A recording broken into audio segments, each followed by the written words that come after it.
મોઢેરા સૂર્ય મંદિર ગુજરાતના પાટણ જિલ્લાના મોઢેરા ગામ ખાતે આવેલું પ્રાચીન અને પ્રસિદ્ધ મંદિર છે. આ મંદિરનું નિર્માણ સોલંકી વંશના રાજા ભીમદેવ પ્રથમ દ્વારા અંદાજે ઈ.સ. 1027 દરમિયાન કરવામાં આવ્યું હતું. મંદિર ભગવાન સૂર્યનારાયણને સમર્પિત છે અને તેની સ્થાપત્યકળા અદ્વિતીય ગણાય છે.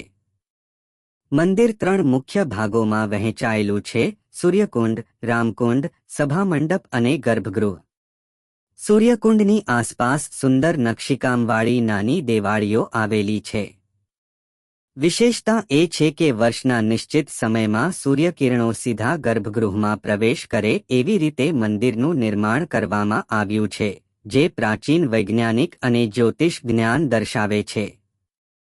આજે મોઢેરા સૂર્ય મંદિર યુનેસ્કો વર્લ્ડ હેરિટેજ માટે પ્રસ્તાવિત સ્થળ છે અને ગુજરાતના ગૌરવરૂપ ઐતિહાસિક પૌરાણિક સ્મારકોમાં સ્થાન ધરાવે છે.